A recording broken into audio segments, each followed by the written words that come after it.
شرعی تقاضا پورا نہ کرنے سے کون کون سی بیماریاں پیدا ہوتی ہیں اور جو لوگ زیادہ شرعی تقاضا پورا کرتے ہیں ان کی صحت پر کیا اثر پڑتا ہے؟ اب تو جدید سائنس اور حکیم بکرا جو حضرت عیسیٰ علیہ الصلوۃ والسلام سے 450 سال پہلے گزرا ہے کے مطابق بھی جو لوگ شرعی تقاضا پورا نہیں کرتے وہ بہت جلدی دوستو آگے پوری معلومات ویڈیو کو مکمل دیکھ کر حاصل کرتے ہیں۔ بسم اللہ الرحمن الرحیم۔ السلام علیکم ورحمۃ اللہ وبرکاتہ۔ محترم ناظرین، شرعی تقاضا کیسے پورا کرنا چاہیے اور ایک اہم بات جاننا بھی ضروری ہے کہ کن جگہوں پر شرعی تقاضا پورا کرنا حرام ہے۔ دوستو، شرعی تقاضا پورا کرنے سے متعلق یہ ایسے سوال ہیں جو بہت زیادہ پوچھے جاتے ہیں، کیونکہ بہت سے لوگ اس بارے میں سوال کرتے ہیں کیونکہ کچھ لوگ اپنی بیوی سے ہر روز شرعی تقاضا یعنی مباشرت کرتے ہیں اور کچھ لوگ ہفتے میں ایک بار اور کچھ لوگ ڈر کے مارے مہینے میں ایک ہی بار مباشرت کرتے ہیں۔ یاد رہے یہ دونوں صورتیں ہی نقصان دہ ہیں۔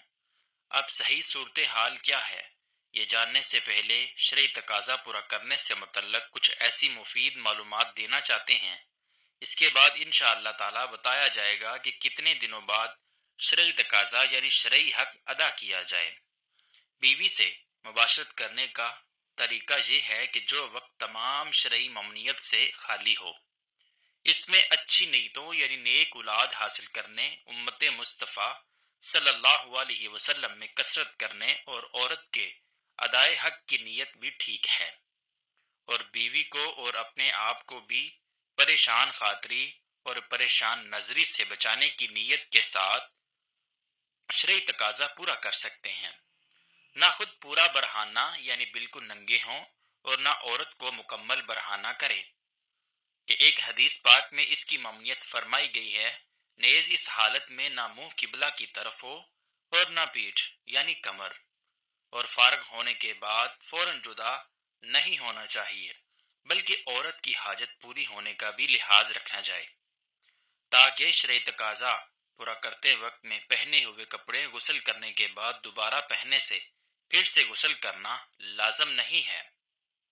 ہاں، اگر اس کپڑے پر نجاست لگی تھی، اب نہانے کے بعد جب وہ کپڑے پہنے تو نجاست جسم پر لگ گئی تو اس صورت میں صرف نجاست کو دور کرنا ہوگا۔ پیارے دوستو، یاد رہے ہر مرد اور ہر عورت میں شہوت یکساں نہیں ہوتی، کسی میں شہوت بہت زیادہ اور کسی مرد میں بہت کم ہوتی ہے، اور یہی حال عورتوں کا ہے کہ کسی عورت میں شہوت بہت زیادہ اور کسی عورت میں بہت کم ہوتی ہے۔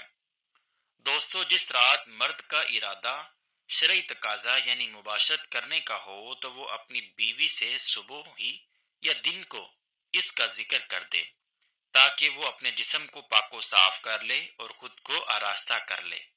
پہلے اطلاع دینے سے عورت پر بھی شوقی مباشرت مستور ہو جاتا ہے، تو پھر دونوں کو شرعی تقاضا پورا کرنے کا پورا لطف اور سرور حاصل ہوتا ہے۔ اگر جمع کے وقت پیشاب کا شدید تقاضا نہ ہو تو خواہ پیشاب نہ کرے، ورنہ عضو تناسل ختم ہو جائے گا۔ مرد اور عورت کا ہمیشہ ایک ہی بستر پر سونا باعث بقا پیدا کرتا ہے۔ کسی غیر کے مکان میں یا کسی ایسی جگہ جہاں اچانک کسی کے آ جانے کا خوف ہو، شرعی تقاضا یعنی مباشرت نہ کریں، کیونکہ ایسی حالت میں لطف مباشرت حاصل نہیں ہوتا بلکہ الٹا کمزوری پیدا ہوتی ہے۔ بھرے ہوئے پیٹ کی حالت میں شرعی تقاضا پورا کرنے سے انزال جلد ہو جاتا ہے۔ پیشاب زور سے معلوم ہونے کے وقت مباشرت کرنے سے مثانہ اور پیشاب کی نالی میں امراض پیدا ہو جاتے ہیں، اور پخانہ زور سے معلوم ہوتے وقت شرعی تقاضا پورا کرنے سے بواسیر وغیرہ کے امراض لاحق ہو جاتے ہیں۔ اگرچہ مرد کی شرعی تقاضا پورا کرنے کی خواہش پوری ہو جاتی ہے، بعض اوقات اس نامکمل مباشرت سے جس میں عورت کو انزال نہیں ہو پاتا، عورت کو ناگوار معلوم گزرتا ہے اور وہ اعصابی بیماریوں وغیرہ وغیرہ میں مبتلا ہو جاتی ہے۔ شرعی تقاضا پورا کرنے سے بے چینی، بے رغبتی اور شوہر سے نفرت کرنے لگتی ہے۔ پیارے دوستو، اب ہم بات کرنے والے ہیں کہ کتنے دن بعد بیوی سے شرعی تقاضا یعنی شرعی حق ادا کیا جائے، اور اس کے ساتھ ساتھ آپ یہ بھی جان لیجئے کہ شرعی تقاضا میں وقفے کی دو حیثیتیں ہیں، ایک شرعی یعنی شریعت اس بارے میں کیا کہتی ہے، دوسری طبی یعنی طبی ماہرین اس بارے میں کیا کہتے ہیں۔ تو اب ہم دونوں کے بارے میں بات کریں گے۔ سب سے پہلے شریعت کی بات کرتے ہیں۔ دوستو، شریعت میں اس کی تعداد متعین نہیں ہے کہ کتنی بار اور کتنے وقفے سے شرعی تقاضا پورا کیا جائے۔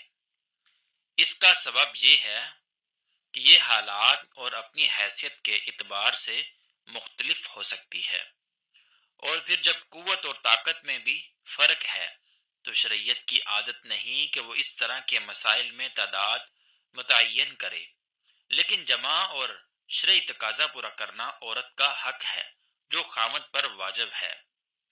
ابن قدامہ رحمۃ اللہ علیہ فرماتے ہیں کہ اگر مرد کو کوئی عرض نہیں تو وہ اپنی بیوی سے شرعی تقاضا پورا کرے۔ امام مالک رحمۃ اللہ علیہ کا قول بھی یہی ہے۔ حدیث شریف میں ہے کہ حضرت عبداللہ بن عمر رضی اللہ تعالی عنہ بیان کرتے ہیں کہ نبی کریم صلی اللہ علیہ وسلم نے فرمایا، اے عبداللہ، کیا مجھے یہ نہیں بتایا گیا تو دن کو روزہ رکھتا ہے اور رات کے وقت قیام کرتا ہے؟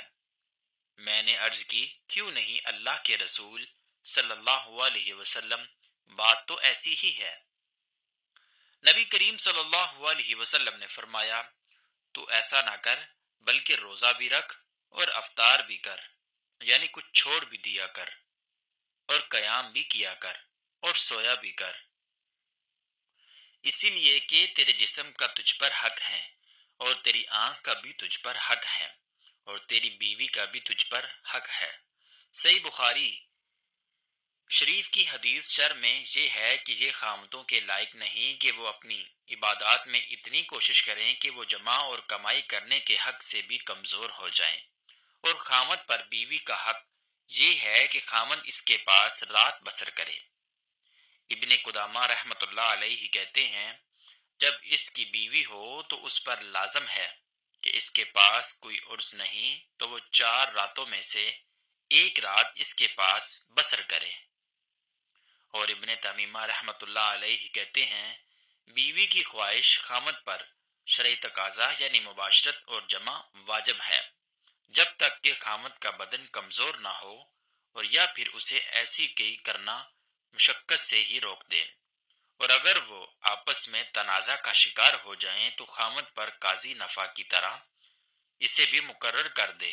اگر وہ اس میں زیادتی کرتا ہو، شرعی طور پر مطلوب اور مقدوس تو یہی ہے کہ خامد کی شرعی تقاضا پورا کرنے کے ذریعے سے بیوی کو فحش اور غلط کام سے بچایا جائے، اور شرعی تقاضا پورا کرنے سے اسی لیے بھی بیوی کی خواہش اور اتنی ہی ہے جیسے یہ بچاؤ ہو سکے، تو اس طرح اسی لیے لازم ہے، اور کم مدت کی مقرر کرنے میں کوئی وجہ نظر نہیں آتی، بلکہ اس میں تو یہ ہونا چاہیے کہ شرعی تقاضا اتنی ہی ہو جتنا کہ خامد ادا کر سکے اور بیوی کی جتنی خواہش ہو۔ یہ تو حالات اور خامد کی موجودگی میں ہے کہ خامد اپنی بیوی کے ساتھ رہائش پذیر ہو، لیکن اگر وہ سفر یا کسی اور تجارت وغیرہ یا کسی شرعی عرض کی بنا پر غائب ہے تو اس حالت میں خامد کو کوشش کرنی چاہیے کہ وہ اپنی بیوی سے زیادہ مدت دور یا غائب نہ رہے، اور اگر اس کے غائب ہونے کا سبب مسلمانوں کے کسی نفع کی وجہ سے ہو، مثال کے طور پر وہ جہاد فی سبیل اللہ میں نکلا ہو یا پھر مسلمانوں کی سرحدوں کی حفاظت پر مامور ہے، تو اس میں ضروری یہ ہے کہ اسے 4 ماہ کے اندر اندر اپنے گھر واپس آنے کی اجازت دینی چاہیے، تاکہ وہ کچھ مدت اپنی بیوی بچوں میں گزارے اور پھر سے دوبارہ سرحدوں میں یا جہاد پر واپس چلا جائے۔ حضرت عمر بن خطاب رضی اللہ تعالی عنہ کا حکم یہی تھا کہ انہوں نے فوجی اور سرحدی محافظوں کے لیے یہ مقرر کیا تھا کہ وہ اپنی بیویوں سے 4 مہینے تک دور رہیں، اور جب یہ مدت پوری ہو جاتی تو انہیں واپس بلا لیا جاتا اور ان کی جگہ ہر دوسرے کو بھیج دیا جاتا تھا۔ اب طبی ماہرین کہتے ہیں کہ شرعی تقاضا پورا کرنے میں اتنا وقفہ ہونا چاہیے جسے قوت مردانہ میں کمی واقع نہ ہو، اور جب بھی جمع کیا جائے تو اسے حقیقی لطف حاصل ہو۔ حقیقی لطف حاصل ہونے سے مراد جنسی قوت کمزور نہیں ہوتی اور عورت بھی مطمئن اور خوش رہتی ہے۔ طبی لحاظ سے 3 سے 7 دن بعد جمع کرنا چاہیے۔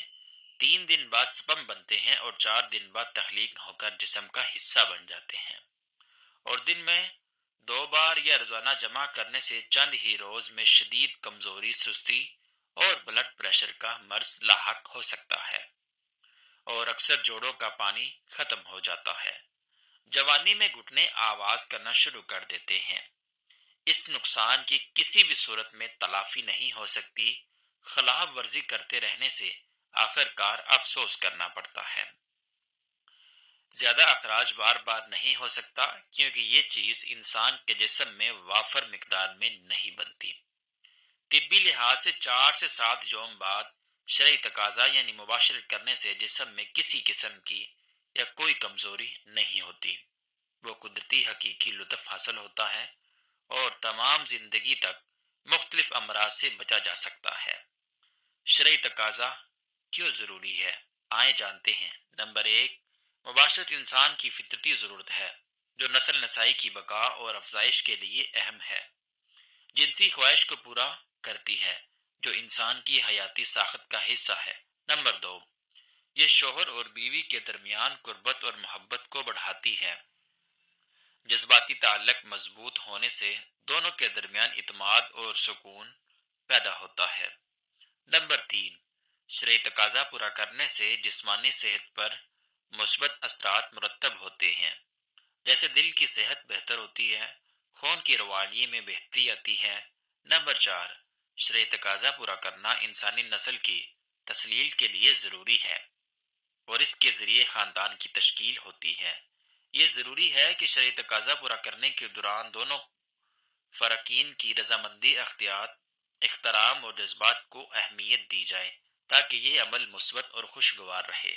دعا ہے کہ اللہ رب العزت ہم سب کو 5 وقت کی نماز باجماعت ادا کرنے کی توفیق عطا فرمائے اور ہم سب کو شریعت کے مطابق زندگی گزارنے کی طاقت اور توفیق عطا فرمائے۔ ناظرین، اگر ویڈیو پسند آئی ہے تو ویڈیو کو لائک کریں اور چینل کو سبسکرائب کر دیجئے، اور کمنٹ باکس میں آمین ضرور لکھ دیجئے گا۔ شکریہ۔